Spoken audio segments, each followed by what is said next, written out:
কুচবিহার শহরের তোরসা নদীটা পেরোলেই আর একটা বাংলাদেশ সুটকা বাড়ি সেখানে অপেক্ষা করছে, মনে রাখবেন। কুচবিহার আর করে কোনো লাভ হবে না।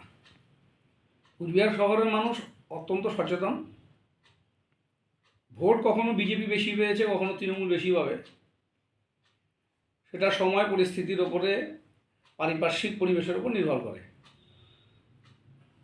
এর আগে মানুষ এখানে তৃণমূল কংগ্রেসের মিউনিসিপ্যালিটির প্রত্যেকটি ওয়ার্ডে তৃণমূল কংগ্রেসকে জিতিয়েছে। বিধানসভায় এখানে তৃণমূল কংগ্রেসের এমএলএ জিতেছে।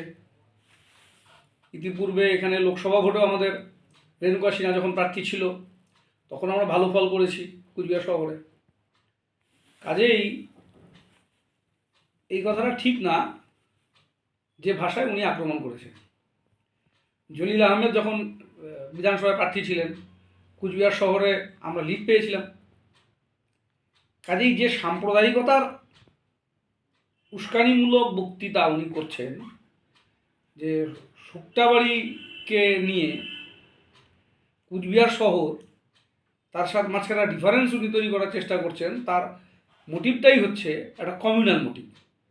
কারণ যেহেতু কুচবিহার শহরে 90% হিন্দু কমিউনিটির মানুষ বসবাস করে, আর শুক্তাবাড়িতে প্রায় 90% মানুষই সংখ্যালঘু মানুষ বসবাস করেন, উনি বলছেন শুক্তাবাড়ির মানুষ এসে কুচবিহার শহর ছাড়খাড় করে দেবে। এই অধ্যত্ত তার কোথা থেকে হলো এটা বলবার?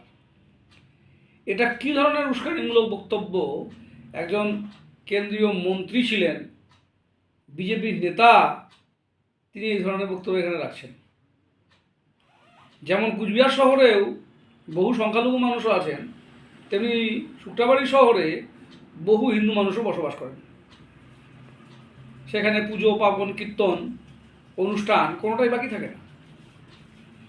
এই ধরনের ঔদ্ধত্য, এই ধরনের ডেসপারেটনেস আগামী দিনে অনেক ক্ষতির সম্মুখীন করবে বিজেপিকে।